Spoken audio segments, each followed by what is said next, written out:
কুবরা রাদিয়াল্লাহু তাআলা আনহা 55 বছর বয়সের একজন মহিলা। ওই সময় যখন জাবালে নূরের ওই পর্বতে ওই পাহাড়ে ওঠার লোক ছিল না, পয়গম্বর সাল্লাল্লাহু আলাইহি ওয়াসাল্লাম 1-2 দিনের খাবার নিয়ে আল্লাহকে পাওয়ার সাধনায় গুহাতে যখন চলে যেতেন, ওইখানে যাওয়ার পরে আল্লাহ পাকের মারেফাতে এমন ডুব দিতেন যে খাবার শেষ হয়ে গেছে, বাড়িতে এসে খাবার নিতে হবে, কিন্তু ওই মজা রেখে খাবার নিয়ে আসার জন্য পয়গম্বরের মনে চাচ্ছে না। আম্মা জান তো বুঝতেন যে খাবারটা নিয়ে গেছে এটা কয়দিন চলবে। আপনারা লক্ষ্য করে দেখবেন, বাসায় যদি মেহমানদারি করতে চান, গৃহিণীকে শুধু বলবে, জিজ্ঞাসা করবে কতজন মেহমান আসবে আপনার, 10 জন। জিজ্ঞাসা করবে মেহমানের কোয়ালিটি কি, বলে ফ্রেন্ড সার্কেল, উনি তখন 20 জনের খানা পাকায় রাখেন। কারণ ওনার অভিজ্ঞতা আছে, ফ্রেন্ড সার্কেল আসতে থাকলে একজন আর একজনের সাথে এমনিতে আসে। খাবারের ব্যাপারে যত কমার্শিয়ালি যত বাবুর্চি আছে, এদের চাইতে অনেক বেশি অভিজ্ঞতা হলো ঘরের মানুষের। আম্মা জান তো বুঝতেন নবীজি যে খাবার নিয়ে গেছেন এটা কয়দিন চলবে। মাঝে মাঝেই আম্মা জান খাদিজাতুল কুবরা রাদিয়াল্লাহু তাআলা আনহা পয়গম্বরের জন্য আবার খাবার নিয়ে ওখানে চলে যেতেন। শেখুল হাদিস সাহুদুর বলেন, আমি একজন পুরুষ মানুষ, এরপরে আমার 2 দিকে 2 সাগের ছিল, এরপরেও সেই সময় জাবালে নূরের ওই পর্যন্ত উঠতে আমার 2.5 ঘন্টা পার হয়ে গেছে। তাহলে এই 55 বছরের বৃদ্ধা মহিলা নবীজির জন্য সেই সময় খাবার নিয়ে যেতেন মাঝে মাঝেই। ওনার কি পরিমাণে কষ্ট হয়েছে। নবী আলাইহিস সালাম এভাবে থাকা শুরু করলেন। থাকতে থাকতে 40 বছর পূর্তি হলে সোমবারের দিন আল্লাহ পাক রব্বুল আলামিন জিবরাইল আমিনকে পাঠিয়ে দিলেন। জিবরাইল আমিন ওই হেরা গর্তের এখানে আসলেন। আসার পরে পয়গম্বরের সিনাকে চাক করলেন, শক্কে সদর হলো। এরপরে সেটিকে লাগিয়ে দিয়ে পয়গম্বর সাল্লাল্লাহু আলাইহি ওয়াসাল্লামকে জিবরাইল আমিন বললেন, ইকরা, আপনি পড়ুন। নবী আলাইহিস সালাম উত্তর করলেন, মা আনা বিকারিইন, আমি তো পড়ুয়া নই, পড়তে জানি না। জিবরাইল আমিন বললেন পড়ুন। নবীজি বললেন আমি পড়তে জানি না। এখান থেকে বোঝা গেল কোনো লিখিত নিয়ে গিয়েছিলেন জিবরাইল আমিন। যদি লেখা কিছু না হয়, তাহলে যে কোনো বাচ্চাকেই কোনো ওস্তাদ যদি মুখে মুখে পড়ায়, তাহলে আমি পড়া জানি না এই প্রশ্ন করার কোনো সুযোগ থাকে না।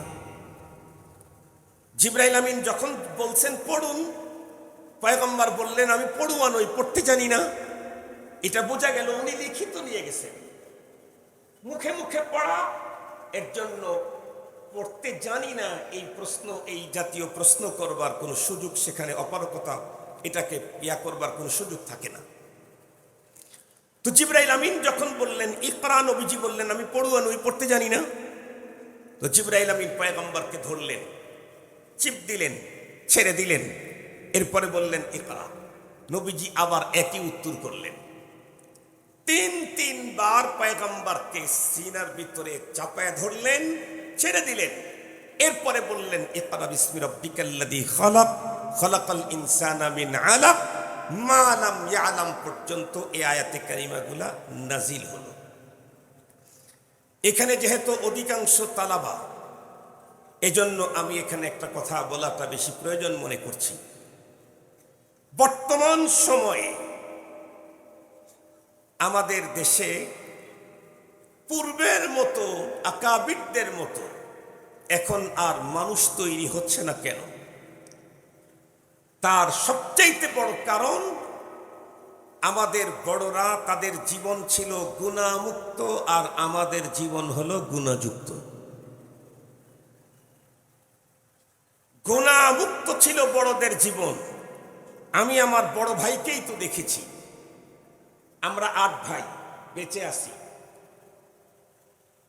আমি আমার বড় ভাইকেই দেখেছি, দাওরায়ে হাদিস যখন পাশ করে আসছেন, মনে হয় যেন কিতাবের লাইনে দাওরা হাদিস পাশ করলেও অন্য লাইনে উনি তাসাউফের লাইনে অনেক বড় এক মর্তবা অর্জন করে এসেছেন।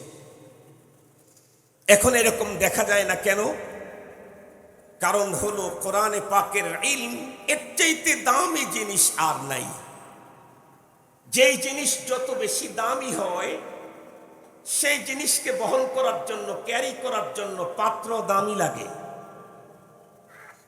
আপনাদেরকে সহজে বুঝবার জন্য বলি, আমরা যদি কোনো কাঁচা বাজারে যাই, গিয়া যদি আলু, পটল, পেঁয়াজ কিনি, তাহলে এগুলি বাসা পর্যন্ত নেওয়ার জন্য নেট ব্যাগ হলে চলবে, নেট ব্যাগ। কিন্তু যদি কাঁচা বাজারের ভিতরে ঢুকে খরিদ করলাম চাউল আর চিনি, তাহলে এটাকে বাসা পর্যন্ত নেওয়ার জন্য নেট ব্যাগ চলবে কি? নেট ব্যাগের ভিতরে চাউল আর চিনি দিলে কি থাকবে? থাকবে না। কমপক্ষে পলি ব্যাগ হতে হবে অথবা ছালার ব্যাগ হতে হবে। আমি যদি খরিদ করি দুধ, মধু, তাহলে এটা সালার ব্যাগও চলবে না। কেন? এটা দামি জিনিস, এটাকে বহন করার জন্য পাত্র দামি হতে হবে।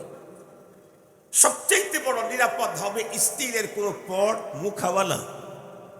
তাহলে আমার দুধ এবং মধু এবং ঘি এই জাতীয় জিনিসগুলি আমরা বাসা পর্যন্ত, গন্তব্য পর্যন্ত নিতে পারব। আমরা যারা উলামা তালাবা, বিল খুসুস তালাবা, তাদেরকে অবশ্যই মনে রাখতে হবে, আমি তো বহন করতে আসছি, ভরতে আসছি হলো ইলমে ওয়াহি। এর চাইতে দামি জিনিস তো পৃথিবীতে নাই। সঙ্গত কারণে এই ইলমে ওয়াহি যেখানে আমি ভরব, যেটাতে করে আমি নিব, সেই জায়গাটা, সেই পাত্রটা আমাকে অনেক বেশি দামি বানাতে হবে। সঙ্গত কারণেই আমরা যেহেতু আমাদের পাত্রটাকে নানান রকমের ঝামেলা দিয়ে একদম পেঁচিয়ে রেখেছি, যার কারণে কোনো ব্যক্তি নেট ব্যাগ কিনে যদি সেইটাতে চিনি আর চাউল ক্যারি করতে চায়, তাহলে যেখানকার চাউল সেখানেই থেকে যায়।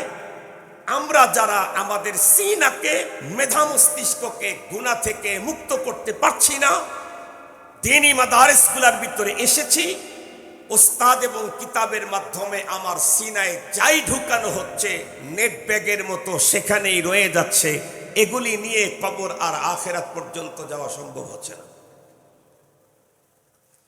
এই ইলম কত বড় দামি, এটাকে যেই সিনাতে বহন করবে সেই সিনা কত বড় নিট অ্যান্ড ক্লিন হতে হবে, একটু আন্দাজ করলেই তো বোঝা যায়।